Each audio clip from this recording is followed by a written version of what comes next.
안녕하세요. 도원경입니다.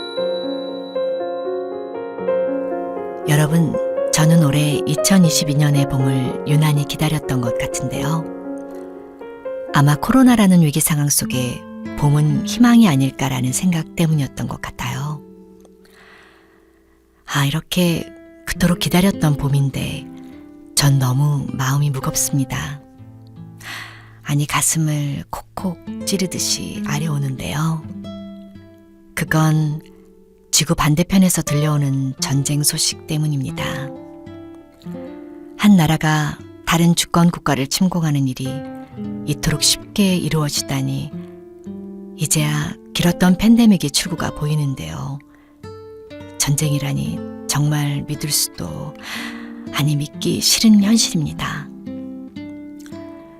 그래서 먼저 오늘 이 시간에는 생각나는 짧은 우화 하나를 들려드리려고 합니다. 제목은 삶이냐 소유냐입니다. 아주 옛날 욕심 많기로 알아주는 왕이 있었습니다. 그리고 같은 시대에 욕심 없기로 알아주는 철학자 또한 있었습니다. 어느 날 왕이 이 철학자를 만나러 갔습니다. 철학자는 강가의 방죽에 누워서 일광욕을 즐기고 있었죠. 누더기 옷마저도 벗고 있는 철학자와 화려한 왕 복장을 한 제왕. 이들은 겉보기에도 하늘과 땅 같은 차이가 났습니다. 그런데 이상한 일은 벌거벗은 철학자는 담담했고 오히려 왕은 안절부절 못했습니다. 그래서 왕은 말했습니다. 후세에 만일 내가 이 세상에 다시 태어난다면 왕이 아니라 당신 같은 보통 사람으로 태어나서 당신처럼 마음 편히 일광욕을 즐기는 생활을 하겠소. 그러자 철학자는 껄껄 웃으며 대꾸하였습니다. 그토록 오래 기다릴 필요가 있습니까? 지금 당장이라도 그 거추장스러운 왕관을 벗어 던지시고 저처럼 이렇게 알몸으로 즐기십시오. 왕은 한숨을 내쉬며 말했습니다. 나에겐 목표가 있소. 그 목표를 달성한 다음에 나도 당신처럼 삶을 즐기겠소. 그 목표가 무엇입니까?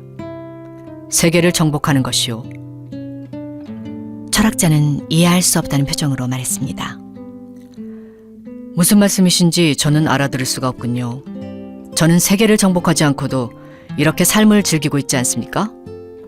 이 방죽은 이렇게 넓은데 아직 아무도 오지 않습니다.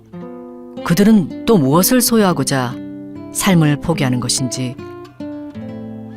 왕은 우울한 얼굴로 돌아가고 철학자는 계속 유유자적하였습니다.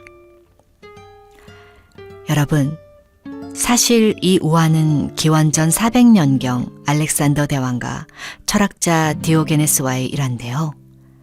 당시 오랜 전쟁으로 지친 사람들은 지혜로운 현자로부터 삶을 배우기 위해 전국 각지에서 그를 찾아 몰려들었다고 해요. 사실 이 디오게네스는 그 어떤 사람도 필요 이상의 물건을 소유해서는 안 된다고 생각했다는데요. 그래서 그는 집 대신 커다란 나무 항아리 속에서 살고 또 항아리 앞에 앉아 햇볕을 쬐면서 사람들에게 지혜를 들려주기도 하고 그렇게 생활을 했다는데요. 이런 디오게네스가 어느 하루는 밝은 대낮인데도 초롱불을 들고 돌아다니면서 무언가를 찾고 있었어요. 그 모습을 본 누군가가 이 밝은 대낮에 왜 초롱불을 들고 다니십니까? 라고 묻자 그는 이렇게 대답했습니다. 정직한 사람을 찾으려고 이러네. 이 도시엔 정말 눈을 씻고 보아도 그런 사람을 찾을 수가 없구먼. 얼마 후 알렉산더 대왕 역시 그를 방문했습니다. 도시의 주요 인사들이 그를 맞이하기 위한 환영단을 꾸렸죠. 그러나 디오게네스는 보이지 않았습니다. 하지만 알렉산더는 그를 진심으로 존경하고 있었습니다.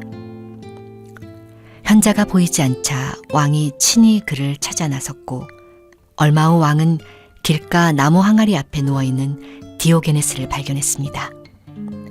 일광욕을 한창 즐기고 있던 그는 왕과 사람들이 몰려오자 일어나 앉아 알렉산더를 바라보았죠. 왕이 그에게 예의를 갖추며 물었습니다. 디오게네스여, 나는 일찍이 그대의 지혜에 대해 많은 이야기를 들어왔소.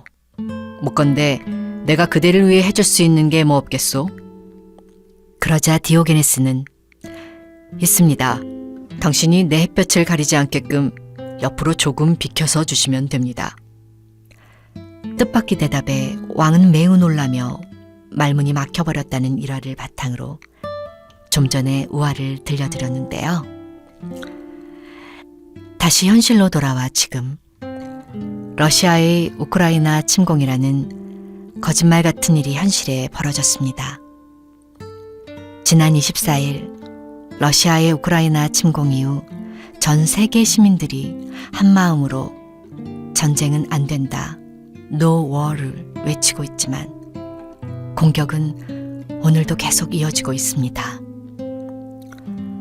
2022년 냉전의 부활이라니, 지난해 2월 발생한 미얀마의 쿠데타, 그리고 8월 탈레반의 아프가니스탄 재집권, 세상은 점점 좋아지고 있다는 믿음을 가지고 살아왔는데 요즘은 매일 뉴스를 보는 것조차 힘이 듭니다. 평화는 보이지가 않고 전쟁의 문제는 너무도 거대하기만 해서 이렇게 평화를 외치는 게 무슨 소용일까라는 생각이 들기도 합니다. 그러나 우리는 모두 전쟁에 대해서 배웠고 전쟁이 가져다주는 비참함에 대해서도 알고 있습니다. 하지만 겨울이 깊어지면 봄은 바로 앞에 온 것입니다. 절대 희망을, 용기를 잃지 말기를 바라봅니다. 우리가 히틀러를 전쟁 범죄자로 기억하듯이, 우리가 일본군의 만행을 잊지 않고 배우듯이 우리는 블라디미르 푸틴을 학살자로 기억하게 될 것입니다. 그리고 우크라이나의 겨울이 깊을 대로 깊어진 만큼 봄은 내일이라도 그들을 찾아올 것입니다. 저는 믿습니다. 제가 있는 자리에서 평화를 외치는 것이 힘이 된다면 망설일 이유가 없다는 것을요. 지금 이 순간 평화를 위해 할 수 있는 것이 무엇이 있는지 질문하고 제가 할 수 있는 일을 하고자 합니다. 그들의 목소리를 외면하지 않고 그들의 목소리에 함께 하겠습니다. 감사합니다. 도원경이었어요.